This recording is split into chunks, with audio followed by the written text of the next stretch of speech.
What it do, world? Hey, the judge got caught with his hands in the cookie jar, man. And he upset. Nigga, you can't be mad at nobody but yourself, nigga. Straight up, nigga. You know damn well that the defense had to be noticed about any type of meeting, ex parte or whatever, man. I told you, Miss Love been playing with them old balls, man. Straight up, man. He know it. He know he caught. He know that they caught, man. This is mistrial all day, man. Man, even if they lock Thug up, dog, nigga, the Supreme Court gonna be like, get him up out of there. Look at this dude. This is all corruption. They so corrupt, man. They caught this dude, dog. And he mad because still don't want to say who it is. Look at this shit. Listen, I told you the first time. And I'm not sure. I don't want to hold you in contempt, but this is that serious.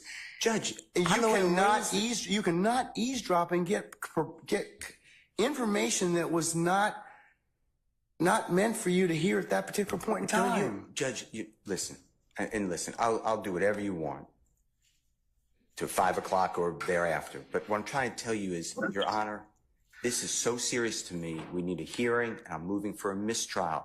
It is my understanding, based upon information belief, from whom? Part of it. From whom?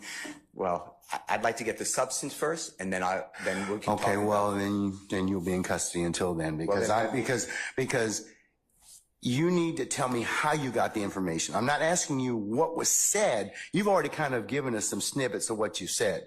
That tells me that somebody parroted that information to you. So, but you're assuming something because I told you already. Well, then, other than if you were sitting, unless you were sitting in there with a recorder or Miss Love or Miss Hilton or one of the deputies gave you that information, or Miss Weaver shot you a rough copy of the transcript, there's only one other person that's left. Well, Your Honor. And if that person gave you that information or shared that information with you, she probably violated privilege. Well, let me tell you two things. One, I don't know how that is a privileged communication. It shouldn't have been. Well, it's because she has a client she's supposed to represent. Who are you talking about? But anyways, I'm not going to have information. I'm not going to have any further conversation with you about this. I want to know, the question still remains. I want to know who gave you the information? I'd like to know what information happened outside our presence. That's really it. He can go into custody at this point in time. I think that the court needs to again declare a mistrial based upon. Okay, and I'm going to deny your motion. I'm going to deny your motion. I understand that you spoke with a witness outside of our presence. And whenever, yes, I had an ex parte conversation, which is appropriate. And you influenced the witness based upon information belief, and I'd like to have that all on the record. All right. I mean, I don't know why that's so hard to do. If nothing happened bad, that's fine. But you're acting like, tell me who it is and don't talk about the substance. Why can't we have an issue that was outside of presence? It should not have been. Because you got some information that you shouldn't have gotten. Why? Well, that's for another day. But why? Okay, why that's for another day. In the first place, I didn't know about this stuff. That's for another day. So I raised it as soon as we found out about it. Well, I gave you the case I'm relying on. I assume you read it. If you didn't read it, you should read it. It's a material part, a critical part of the case. When a judge speaks with a witness outside the presence of the accused, the court has said it's right there in Division 2. That is a material or critical part of the case, and it's an automatic reversal. Mr. Steele. But you're acting like it's Mr. Steele, that is not that is not the case when somebody discloses information in a ex parte conversation that one of the parties lawfully asked me to hold. You're not supposed to have communication with a witness who's been sworn. You know that I'm not telling you. I'm just saying if you read I'm assuming you read it. That's what it says. And you did it. Does the state wish to be heard? You said it supposedly. Yes, John. And what I'm trying to get to is why did that happen outside of presence? And I need to have I'm respectfully requesting the transcript that you mentioned. Hey, Glanville. Thought you didn't have no interest in this case. That's all you be saying. I don't have no, nigga, you do. You have a couple interests in this case. For one, the money. For two, love like playing with them balls to get you in there. You know what I mean? Nigga, court, you said be there at 8:30, nigga. Court didn't start to them at 12 o'clock. Sharp said 11. Nah. Dog. You are more corrupt than probably Fonnie Willis. Just to keep it real, you probably more corrupt than Fonnie Willis. Nigga, it done been like 20 different instances of mistrials in this case. Still only raised about 6 of them, 7. But you would not let this case go. We got our eyes on you, man. We got our eyes on you, nigga, because, nigga, you fluck as hell. You Philip Banks looking ass nigga, you too fluck, man. Why would you influence the witness? You know better. You know better, dude. You shouldn't even have said nothing to that dude.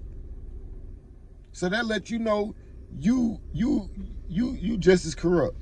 And you already got your mind made up. That's why you said if we go to appeals. Nah, nigga, ain't nothing going to no appeals. Nigga, they trying to beat this shit now.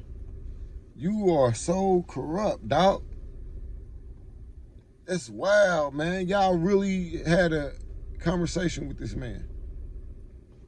So he'll talk, or so he can go home today. Foul game, dog. Free thug, man. It is what it is, man. Leave your comments, man. It's true. I represent Mr. Williams, and my statements are in regards to my representation of Mr. Williams.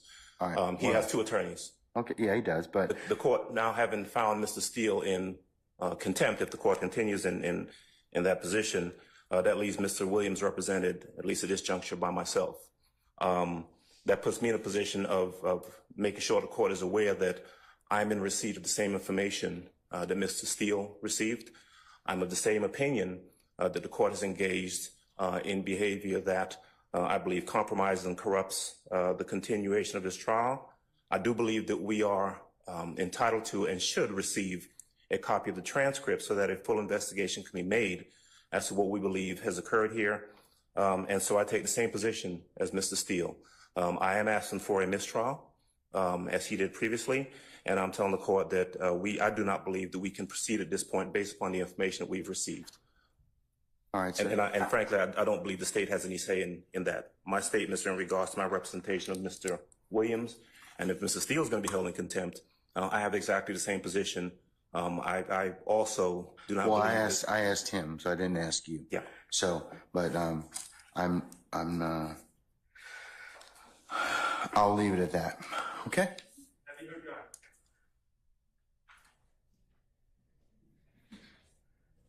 What is it, Mr. Sharp?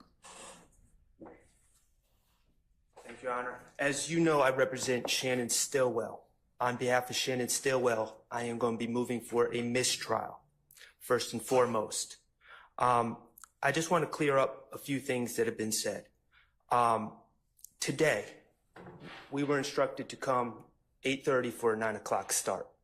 I would not be honest with the court if I said I was here at 8:30, but I was probably here at about 8:40. We did not start till approximately, I'm estimating 11 o'clock. Clearly, we figured something was going on. We were given no information. Dude, they gonna under-arrest you or shock you with a shotgun. I don't want to get under arrest. I want to be doing this.